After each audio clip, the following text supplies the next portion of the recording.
So good afternoon. In this segment, we are going to see what is the importance of byte array output stream. So இந்த byte array output ஸ்ட்ரீம்னா என்ன அப்படின்றத பற்றி பார்க்க போகிறோம். So இந்த byte array output stream அப்படின்றது எதுக்காக அப்படின்னு பார்த்தீங்கன்னா, which is use to write the bytes to multiple destination file using the file output stream. நம்ம ஏற்கனவே பஃபர்ட் அவுட்புட் ஸ்ட்ரீம் பார்த்துருந்தோம். இந்த பஃபர்ட் அவுட்புட் ஸ்ட்ரீம் என்ன பண்ணோம் அப்படின்னு பார்த்தீங்கன்னா, ஒரு பஃபர் மெயின்டைன் பண்ணிகிட்ருக்கோம். ஸோ வந்து பார்த்தீங்கன்னா, it acts as a wrapper to the file output stream. So அந்த பஃபர்ட் அவுட்புட் ஸ்ட்ரீமில் இருக்கக்கூடியது ஃப்ளஷ் பண்ணுறப்ப நம்ம ஃபைல் அவுட்புட் ஸ்ட்ரீமில் போய் ரைட் ஆச்சு. அதே மாதிரி பைட் அவுட்புட் ஸ்ட்ரீமும் வந்து பார்த்திங்கன்னா ஒரு பைட் அரேவை டெம்பரரியாக மெயின்டைன் பண்ணிகிட்ருக்கோம், ஒரு பஃபராக மெயின்டைன் பண்ணிகிட்ருக்கோம் இந்த இடத்துல. அதுதான் பைட் அரே அவுட்புட் ஸ்ட்ரீம் அப்படின்னு சொல்லுவோம், which is use to write the bytes அப்படின்றது தான் இந்த கிளாஸு. இதோட சூப்பர் கிளாஸ் வந்து பார்த்திங்கன்னா output stream. Byte array output stream வந்து பார்த்திங்கன்னா விச் எக்ஸ்டென்ஸ் அவுட்புட் ஸ்ட்ரீம் அப்படின்னு சொல்லுவோம். ஸோ அதோட சிக்னேச்சர் எப்படி இருக்கும் அப்படின்னு பார்த்தீங்கன்னா,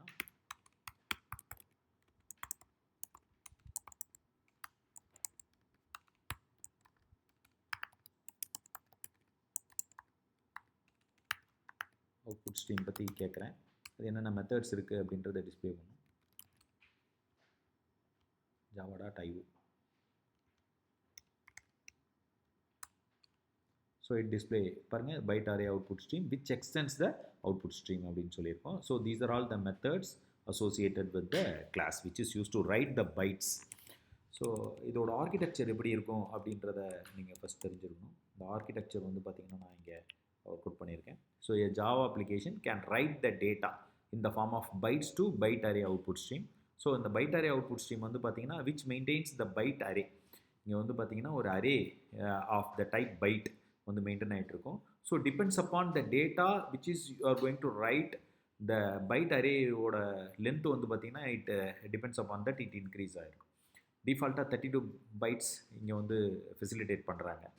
so depends upon the data size வந்து பார்த்திங்கன்னா it increase the length of the byte. இங்கே லென்த் ஆஃப் த பைட் வரும். So once byte array output ஸ்ட்ரீமில் வந்து பார்த்திங்கன்னா நீங்கள் ரைட் பண்ண கண்டென்ட் வந்து பைட்டாக ஸ்டோர் ஆகிட்டு இருக்கும் இந்த அரேயில். ஸோ ஃப்ளஷ் பண்ணுறப்ப என்ன அப்படின்னு பார்த்தீங்கன்னா, a copy of the data, a common data which can be write in to the multiple destination file. இங்கே sample1.txt, sample2.txtன்னு 2 ஃபைல் இருக்குது. So through file output stream மூலிமா நான் என்ன பண்ணுறோம் அப்படின்னு பார்த்தீங்கன்னா, I am going to write the common data. இங்கேருந்து ரைட் பண்ணதை ரைட் டு அப்படின்ற மெத்தடை யூஸ் பண்ணி நம்ம என்ன பண்ணுறோம், நம்ம வந்து பார்த்திங்கன்னா இந்த மல்டிபிள் டெஸ்டினேஷன் ஃபைலில் மூவ் பண்ணுறோம். இதுதான் பைட் அரே அவுட்புட் ஸ்ட்ரீமோட மெயின் ஆர்கிடெக்சர். ஓகே, டைரெக்டாக நான் ப்ரோக்ராமில் வந்து உங்களுக்கு ஒரு எக்ஸ்ப்ளனேஷன் கொடுக்குறேன். ஸோ இப்போ வந்து நான் பார்த்தீங்கன்னா டெமோ பிஓஎஸ் அப்படின்னு நான் ஒரு கிளாஸ் எழுதியிருக்கேன். Class demo BAOS byte array output stream. So இது ஒரு கிளாஸு. ஸோ இங்கே வந்து நான் வந்து பார்த்தீங்கன்னா பப்ளிக் ஸ்டாட்டிக் வாய்ட் மெயின் எழுதுகிறேன். ஸோ இப்போ எனக்கு வந்து பார்த்தீங்கன்னா பைட் அரே அவுட்புட் ஸ்ட்ரீம் தேவைப்படுது. ஸோ கண்டிப்பாக இது வந்து ட்ரை கேட்ச் வேணும். ஏன்னா ஃபைல் நான் ரைட் டூ வந்து பார்த்திங்கன்னா ரைட் டூன்றது வந்து பார்த்திங்கன்னா ஒரு ஃபைல் ஒரு மெத்தட் யூஸ் பண்ணுறேன். ரைட் டூ அப்படி ரைட் இது வந்து பார்த்திங்கன்னா ஐஓ எக்ஸெப்ஷன் த்ரோ பண்ணும். பாருங்கள், ரைட் டூ அப்படின்ற மெத்தடை நான் யூஸ் பண்ண போகிறேன். அது வந்து பார்த்திங்கன்னா கண்டிப்பாக ஐஓ எக்ஸெப்ஷன் த்ரோ பண்ணும். Right does not throw any exception. So அதனால் வந்து பார்த்திங்கன்னா இது ட்ரை கேட்ச் பிளாக் அப்படின்றது நமக்கு essential. So try catch black அப்படின்னு போடுறேன். ஸோ இதில் வந்து பார்த்திங்கன்னா நான் வந்து ட்ரை கேட்ச் பிளாக் கொடுத்துட்டேன். ஸோ இப்போ எனக்கு வந்து மல்டிபிள் ஃபைல்ஸ் வேணும். அதனால் ஃபைல் அவுட்புட் ஸ்ட்ரீம் யூஸ் பண்ணுறேன். FOUS1 equivalent to new file output stream. So இது ரிலேட்டிவாக sample1.txt அப்படின்னு ஒரு ஃபைல் எடுத்துப்போம். ரிலேட்டிவ் ஃபைல் அப்சல்யூட் URL கொடுக்கல. File output stream again we have another FOUS. 2 equivalent to 2 objects were created for file output stream. new file output stream. So இது வந்து பார்த்திங்கன்னா sample2.txt அப்படின்னு ஒரு ரிலேட்டிவ் ஃபைல் ஒன்று க்ரியேட் பண்ணுறோம். So இந்த லொக்கேஷனில் தான் உங்களுக்கு வந்து sample1 sample2 க்ரியேட் ஆகும். இப்போ பைட் அரே அவுட்புட் ஸ்ட்ரீம் வேணும் நமக்கு. So byte array output stream use பண்ணுறேன். BAOUS byte array output stream OS னு வச்சுக்கலாம். BAOS equivalent to new byte array output stream. It does not take any wrapper class. ஏன் அப்படின்னு பார்த்தீங்கன்னா, so the architecture talks about that. But இதே வந்து பஃபர்டு output ஸ்ட்ரீமாக இருந்துச்சுன்னா which takes the parameter as new file output stream. இங்கே வந்து பார்த்தீங்கன்னா multiple file எஃப்ஓஎஸ்ன்னு கொடுத்துருக்கோம். அதனால் இந்த பைட் அரே அவுட்புட் ஸ்ட்ரீம் வந்து செப்பரேட்டாக தான் நான் எழுதியிருக்கேன். ஸோ இந்த பைட் அரே அவுட்புட் ஸ்ட்ரீம் பார்த்தீங்கன்னா implements an output stream in which data is written to byte array. The buffer automatically grow as the data is written to it. The data can be retrieved using 2 byte array and 2 string. இதுதான் methods. So நான் இப்போ வந்து பார்த்தீங்கன்னா இந்த object BAOS dot right பண்ணுறேன். சிம்பிளாக right பண்ணுறப்போ ஒரு நார்மலாக ஒரு வேல்யூ ரைட் பண்ணுறேன், 65 அப்படின்னு ரைட் பண்ணுறேன். ஸோ இப்போ 65 அப்படின்னு இருக்கப்போ இதோட ஆஸ்கி வேல்யூ நமக்கு ரைட் ஆகிருக்கும். இதில் எப்படி இப்போ வந்து பார்த்தீங்கன்னா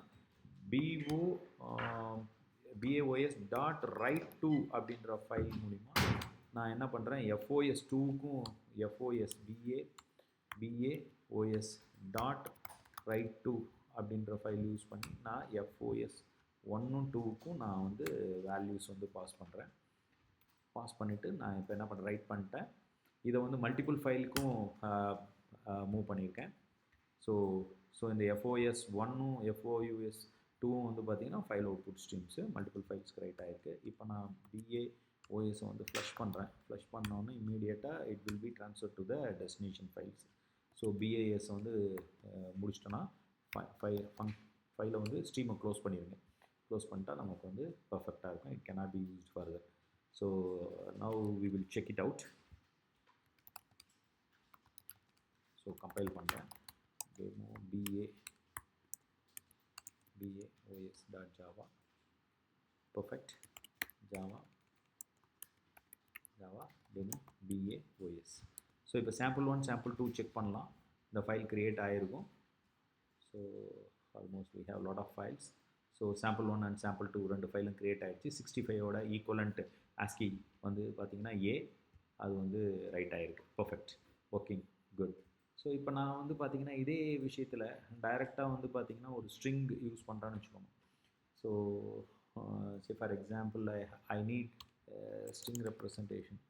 ஸ்ட்ரிங் ஒன்று யூஸ் பண்ண string str equivalent to this is the sample string which is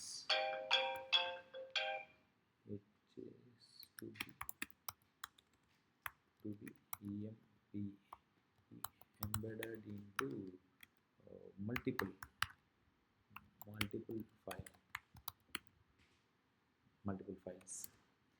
files. So let me have this string. So இந்த ஸ்ட்ரிங்கை நான் வந்து இப்போ ரைட் பண்ண போகிறேன். ஸோ எனக்கு வந்து பார்த்திங்கன்னா அதை கன்வெர்ட் பண்ணுறதுக்கு பைட்டாக வேணும்.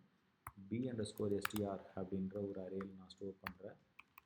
str.getBytes கொடுத்தீங்கன்னாவே ஆட்டோமேட்டிக்காக வந்து பார்த்திங்கன்னா எனக்கு வந்து பார்த்திங்கன்னா பைட்ஸாக கன்வெர்ட் ஆயிரும். இந்த ஸ்ட்ரிங் வந்து பைட்ஸாக கன்வெர்ட் ஆயிரும். ஸோ இந்த b_str தான் நான் இப்போ ரைட் பண்ண போகிறேன். b_str ரைட் பண்ணுறேன். b_str ரைட் பண்ணுறப்ப ஸோ இன்ஸ்டெட் ஆஃப் 65 ஏன்னு போனதுக்கு இந்த this is the sample string வந்து பார்த்தீங்கன்னா உங்களுக்கு ரைட் ஆகிருக்கும். So let me check. demo BAOS.java demo BAOS. So we will go and check whether the string in the content அங்கே right ஆயிருக்கா அப்படின்னு நம்ம போய் செக் பண்ணலாம்.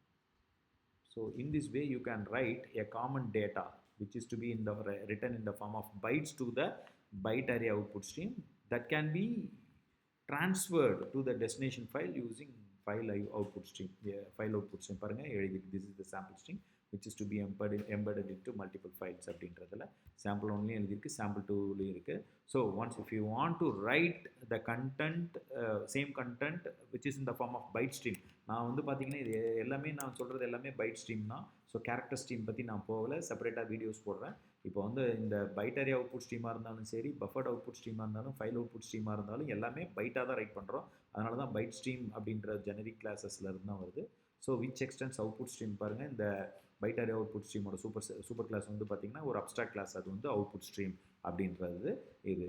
ஸோ இதில் தெளிவாக நான் இந்த ஆர்கிடெக்சரும் கிளியராக உங்களுக்கு எக்ஸ்பிளைன் பண்ணியிருக்கேன். ஸோ லைக் தட் நான் இங்கே இந்த ஜாவா அப்ளிகேஷனில் ரைட் பண்ணுறேன், இந்த ஒரு ஸ்ட்ரிங்கை ரைட் பண்ணுறேன் which is stored in this byte. Later it will be flushed through the stream file output stream மூலிமா வந்து இந்த டெஸ்டினேஷன் ஃபைலில் ரைட் ஆகிருக்கு. So it's tested and it's perfectly working. இந்த இடத்துல டெஸ்ட் பண்ணிட்டோம், அது பர்ஃபெக்டாக ஒர்க் ஆகுது. So this is a very good example for understanding the concept of byte array output stream.